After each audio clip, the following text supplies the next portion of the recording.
The Gift of the Givers Foundation says it's been called to assist after a tornado ripped through parts of the Eastern Cape. The Amatole District Municipality says about 200 homes were affected by the tornado and thunderstorm. But the aid organization reports that 1,000 homes in Fort Beaufort, Alice and Middledrift have been partially or completely damaged by the violent winds. For the latest on the disaster, we're joined by the Gift of the Givers founder, Dr. Imtiaz Sooliman. Dr. Sooliman, thank you for your time. You were waiting for daylight to properly assess all of the damage. What have you found on the ground? Good morning, Tafume. We're waiting for feedback from the municipality and their structures. You know, it's right what they said initially. It happened around 4 o'clock. So after it was dark and they couldn't get to all the areas. And when they found it's a far wider area than what they initially envisaged.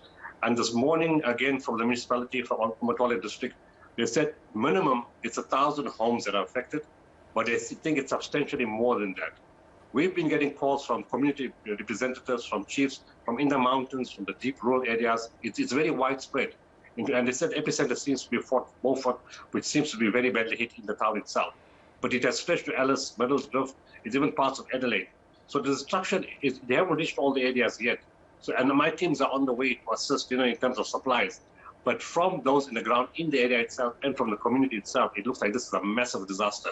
In addition, we got calls from Mrs. Gedef, who's the district hospital manager. And I spoke to her about 15 minutes ago. She said 15 clinics already damaged. The roofs are blown off of 15 clinics. The windows are damaged. Fort Beaufort Hospital, Winterberg TB Hospital, those are what they've assessed. The roofs are damaged, the windows are blown off. They think it will be more clinics in the area. So it's clinics, it's homes, it's businesses, it's a lot of areas affected. I don't know about schools yet, but it's a lot of destruction. It looks to be far bigger than what we actually envisaged. The extent seems very worrying. Do we know if there are any injuries or deaths that have been reported? Injuries, there were few, not many from what they said. They were taken to Victoria Hospital in Alice. In terms of deaths, nothing recorded as yet, and we hope it stays that way. But from all the areas that we checked, from the community leaders, from the chiefs, from the municipality, from the hospitals, nobody has passed on, as far as everybody knows at the moment. Like you said, Dr. Sooliman, there are hospitals that have been affected as well. How is that going to impact relief efforts, and what do we need to help these communities build? Well, they are in shock. It's a time of festive season when a lot of these people see their family members come home from Gauteng, from Western Cape. They come home. Last year it was a mess because of COVID-19. So many people didn't see their families. From you take it from March last year, it's almost 2 years, that people haven't really seen their families. And now when they're expecting them to come home, the savings that they have is all going to be destroyed because of the tornado.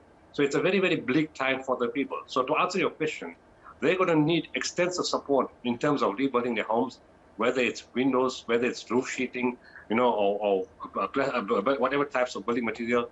They've lost all their food. They're cold. They need clothing. They need blankets. And hygiene packs. That's what we're going to try to assist them with. So, but I think the biggest need for them is going to be building material, because it's a permanent residence and they need to stay in that instead of staying in classrooms or in halls for all period of time. And then, of course, the hospitals and the clinics are affected now, because not only are the roofs blown off, medical equipment has been damaged, medicines have been destroyed, and files, operations have been affected. So to get the clinics functional again, they're going to need infrastructure support. So this is really a huge intervention that's required, and it's going to require enormous funding from the public itself to make it a reality, to take away some of the bleakness before Christmas sets in. Dr. Sooliman, like you say, it's a huge operation that's going to be needed to help these communities build after this tragedy. Who else is on the ground in those areas right now? At the moment, it's only the municipality from what we know, and they've been going around. All credit to them. They called us late yesterday afternoon. I know they've been on the ground sending their people around. So, all credit to them, to the government people. They've been doing an exceptional job. In terms of other organizations, we're not aware of. Nobody has told us, and we haven't seen. We're on our way to the site, leaving from Craftinet and Tabeja. So we'll know in a little while. But right now, and of course, it's the community themselves and the people who have been affected, the townspeople who have been affected, all serving their businesses and their homes to see what's damaged. But a post went around from Fort Beaufort, and people are saying they're very sad. They're heartbroken. Everything is destroyed. Everything is lost. They don't know what they're going to do. It's been tough times. in the absence of tornadoes, COVID has destroyed the economy, and people have lost jobs, they've lost income, they've lost businesses. And to survive in crisis after crisis after crisis, you reach a point when you just cannot do it anymore.